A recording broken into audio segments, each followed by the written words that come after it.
Hello everybody and welcome back to another video. My name is Lai and today we are going to be going over who you should spark on this Halloween banner.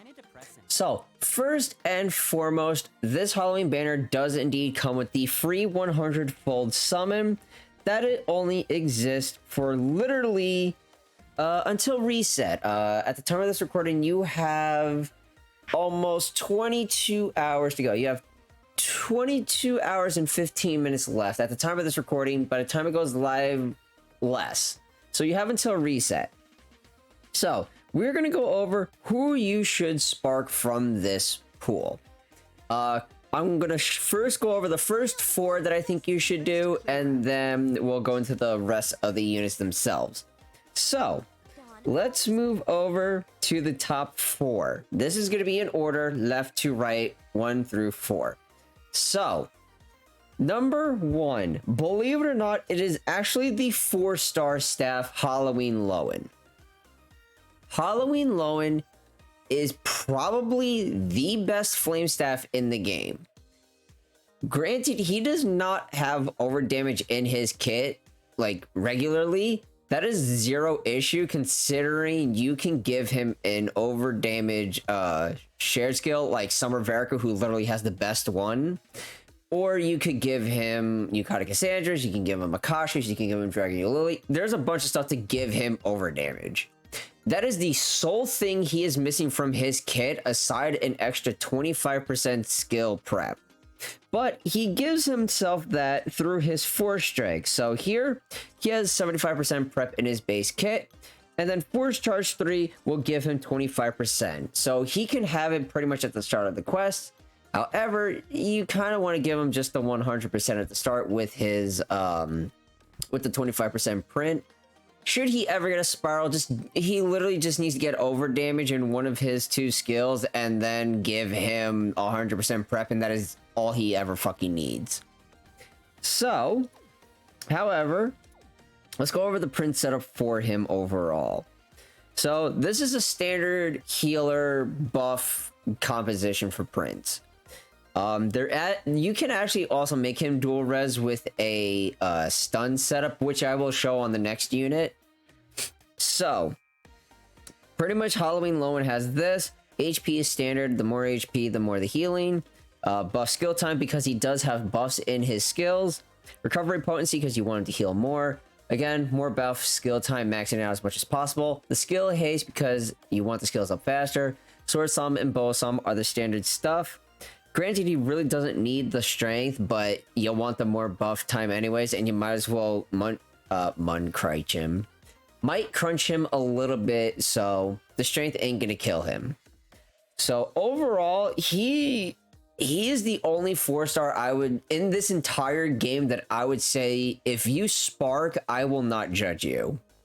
He is that fucking good. So let's just go over his skills real quick. Restores HP to all allies and continues healing over the next 15 seconds. It will also increase the entire team's strength by 8 seconds for 60 seconds and defense by 10% for 5 seconds. This strength increase will not stack. Note how it does not say the defense. You can actually double buff comp with him because he has the defense for the entire team. So it's possible to run double buffs with him. So imagine this skill just gets over damage 50%. That's it, nothing else. He is stupidly good. So let's go over skill number 2.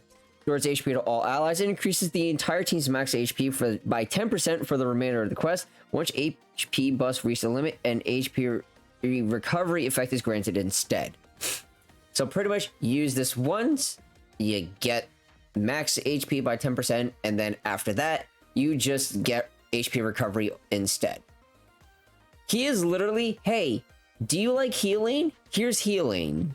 He is really, really, really good.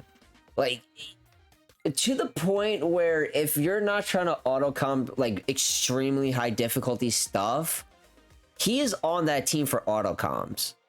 He is that good. Especially this, which is his shareable skill. He has one of the top 5 best shared skills in the game, and that's including those with over damage. Like, it would probably go Summer Verica, Probably Yukata Cassandra. I want to say, I would have to double check Yukata Cassandra, but he's like in the top 3, if not top 5. So he's fantastic. So let's move over to the next unit, which will be Kimono Ellie-san. I just got her today. I sparked Halloween Ellie-san and then I dream summoned Ellie-san, but this Kimono Ellie-san is actually sparkable on the banner herself. Granted, she's not rated up, but she is still on the banner. And the reason I have her at number 2, you can literally use her in a quote-unquote healerless comp for something like Legend Volk. I say quote-unquote because there is something where you give her an over-damaged shared skill and then you run Phoenix on her and she transforms into Phoenix and heals. But overall, she's fantastic. So like with Lowen, I'm actually going to go over her kit first and then her prints because it felt a little weird, but I didn't want to redo it. So we're going to look at number 1 skill. So skill 1. Grants Flame Attuned Adventures in the team the New Year's per effect. So this only works for Mono Flame. Just because it does that does not hinder her at all. Because there are things that you can, like outside of like, you know, Dominions and Agitos, you can mono element an event. So she's really good. Just let me get through it. So grant the Flame Attuned Adventures in the team the New Year's perfect. Continually tap on the screen while charging the skill will grant New Year's per up to an additional 2 times for each adventurer. So New Year's per has 3 progressively more powerful levels. Level 1 for 15 seconds increase your strength by 15. Level 2 is 30 seconds, 25. Level 3 is 60, 40, and reduces wind damage taken by 15%. If New Year's prayer is granted while already active, it will be raised 1 level. Conversely, it will be lowered 1 level when the effect's remaining time is depleted. If the effect at level 1 when this time is depleted, it will instead be removed entirely. That makes sense. So pretty much, the more you use it, the more levels it goes up and the stronger your team gets. Fantastic. You always love to get stronger as it goes on. Let's look at skill 2. Deals flame damage to the target and nearby enemies, inflicts Scorch Rend, and lowers their Scorch Rend resistance by 20% for 30 seconds. This resistance reduction will not stack. This is pretty much where it kicks in for her. Because you have units like Galalaxy, Gala-Leonidas, Summer Alex, Seimei, just to name a few that inflict Scorch Rend. There are a lot more, but we go down that list, we're going to be here a while. So because of this, you are inflicting Scorch Rend a hell of a lot more with those units. So especially in something like Asura, where he has a shit ton of resistance to some afflictions, which is why lowering resistance for those afflictions comes in handy. Hence why Kimono Ellie-san is great. Summer Alex is great. Delphi is great. Even Summer Leonidas is great because they all lowered those. They all have those reductions for the afflictions to the enemy. So obviously with Ellie-san, now we look at her kit. I don't. Just quick disclaimer: I don't have copies of these prints for the Sinister Dominion, so that's why Sword Summon, Bow Summon on her, and it seems a little wonky. But obviously, you would probably take you could actually keep the skill haste, but in that last slot you would put in the Bow Summon, so you can proc the skill haste boon right there, and you can get the skill haste with it. However, this setup right here is not horrible because this gives her stun res affliction this gives her stun res 100% because she is sleep res in her base kit. So giving her her missing affliction is actually pretty good. So obviously HP, while she's not healing, because she's support, you want her to be tankier, so the HP is pretty much there. The flurry strength, like I said, it's pretty much for the stun res affinity, but her getting a little bit extra strength after, I think it's what, 20? Is it 20? Yeah, no, 15. It's 20% after 15 hits. So her getting that is not going to kill her. Flame Affliction Guard is going to cap out at 3, but because you already have the stun res affinity, she has it regardless, and she already has built-in sleep, so it's pretty much there just for the boon. Obviously, buff skill time you want, skill haste, another skill haste, and then balsam. You can replace that skill haste with the sword psalm one for the skill haste, but obviously having that, and then obviously pretty much this last part will be the balsam print. I just got to get more copies of it, but that's a pain in the ass, but I'll suffer through it eventually. Moving on to number 3 is actually gonna be Alberius. So Alberius came out the banner following Galanot. Yes, I believe that is actually correct. He came out following Galanot. He is one of the best like shadow DPS units that is not a limited unit. He is stupidly good. So we're gonna go over his kit. So Circle of Dawn. The user takes the form of High Chthonius, deals damage to the target and nearby enemies, inflicts Shadow Blight, then returns to their original form. The user then deals further damage to the target and nearby enemies. Certain abilities that activate while shapeshifting will affect High Chthonius' attack. I'll get to that. Do note he does not have any shareable skills because these are only workable for Alberius because of his backstory and whatnot. So he does not have any shared skills. Skill 2, Exalted Inception. The user takes the form of High Midgard, deals damage to surrounding enemies, inflicts stun, raises the dragon gauge if the attack connects, then returns to original form. Certain abilities that activate while shapeshifting will affect this attack. Again, I will get to that. So the reason why skill 2 is great, it is map wide, meaning the entire map gets hit by this.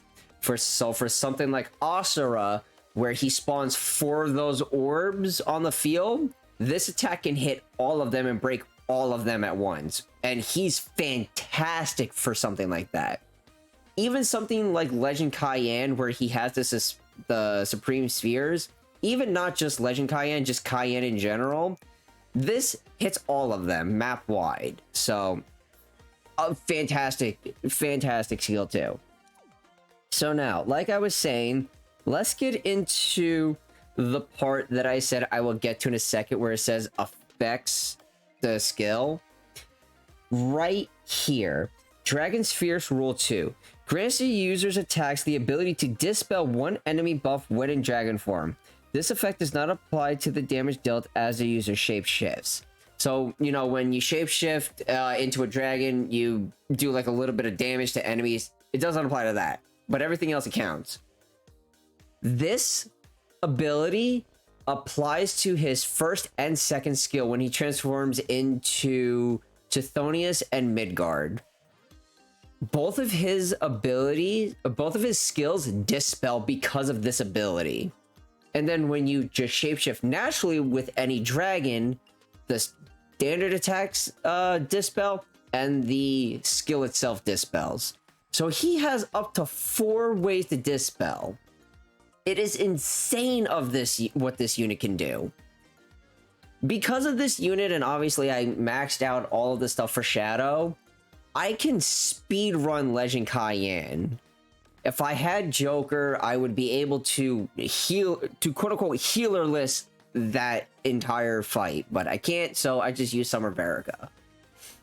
Actually, I might actually be able to, now that I think about it. I might not need Summer Verica. Huh. I'll think about it at a later date. No, actually, yeah, Joker was because I wanted main something.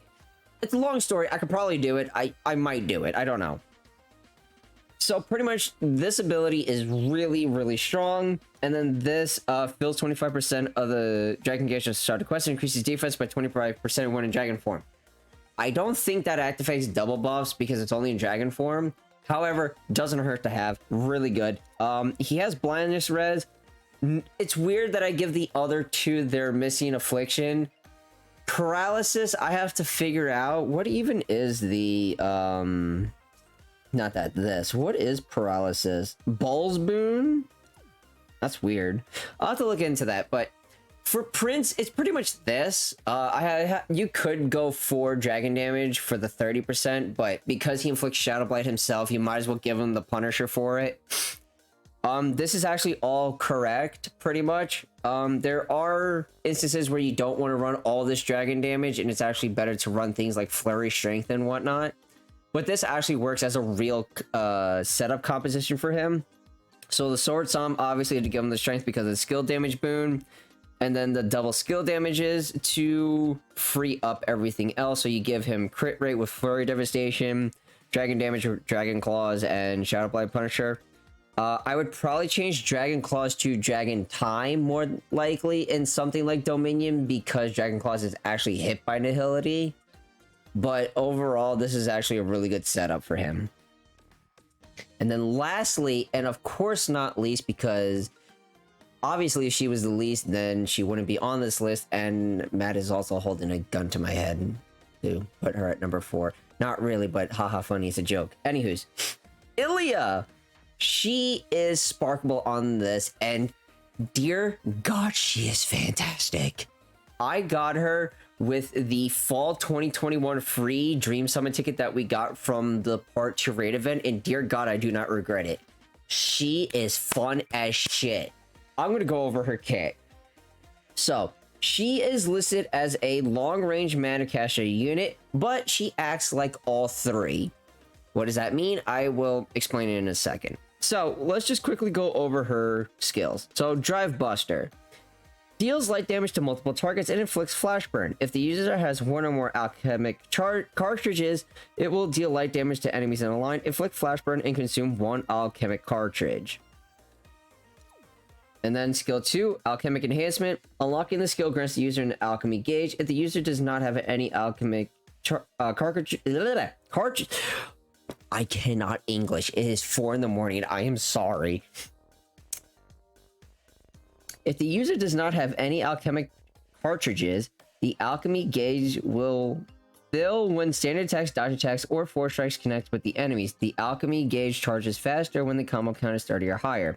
The skill can only be used when the user's alchemy gauge has 1 or more charges. Grants the user an alchemic cartridge for each charge of the alchemy gauge. These cartridges last for 20 seconds. Alchemic cartridges grant the user a unique force strike that consumes all remaining alchemic cartridges. The number of hits... Oh my gosh, she's a fucking Yu-Gi-Oh card. The number of hits this unique force strike deals is based on the number of alchemic cartridges consumed. If the user has 1 or more alchemic cartridges, this skill will instead deal light damage to enemies directly ahead and consume 1 alchemic cartridge. I was feeling that there's going to be a fucking alchemic cartridge count on this video just for the fucking meme, because of how many times I fucking said it reading this skill.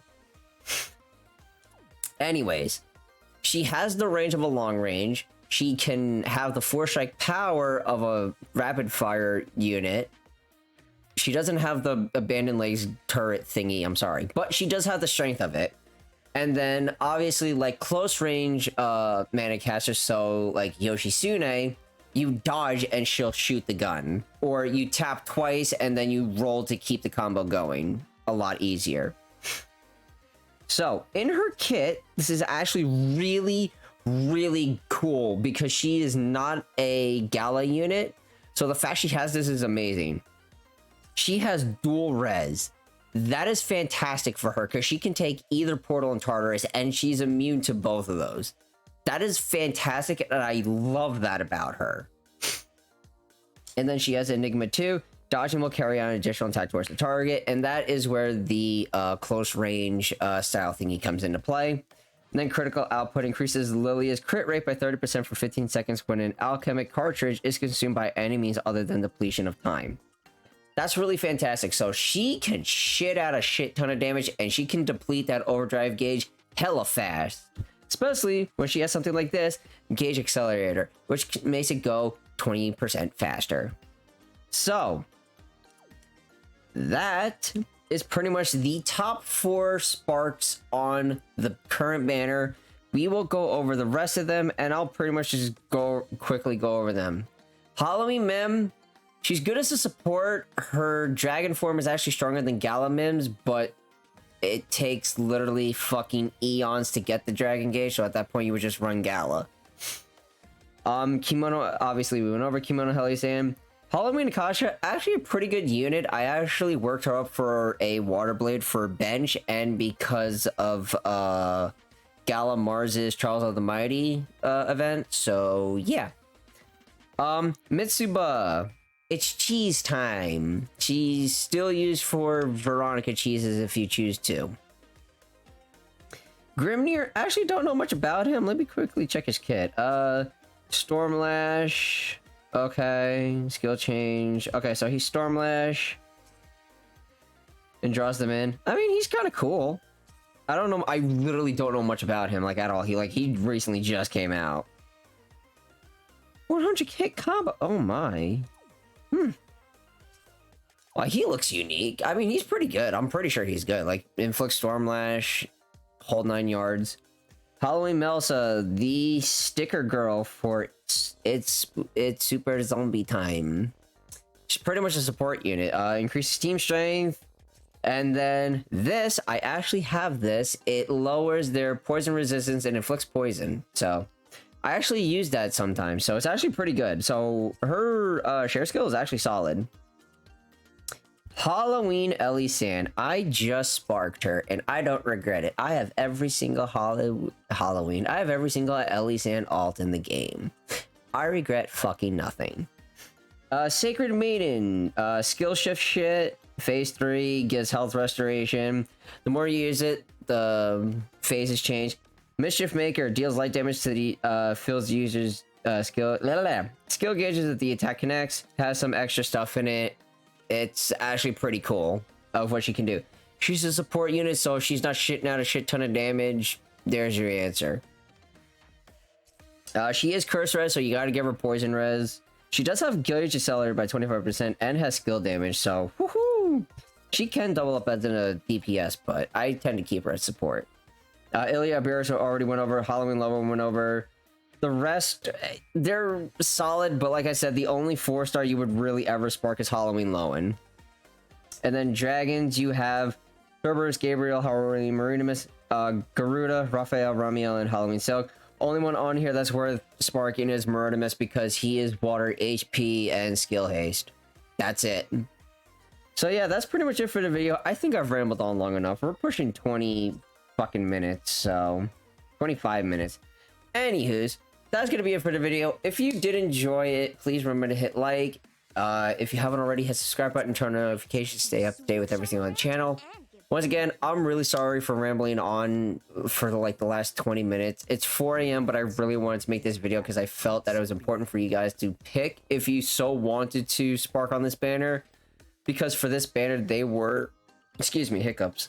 They were very generous enough to lower it from 300 worm sigils down to 200. And because of the free 100-fold, they give you half a spark. So more than likely you might have sparked. I even did. Look at my fucking stash up there. I got 335 wormite to my fucking name.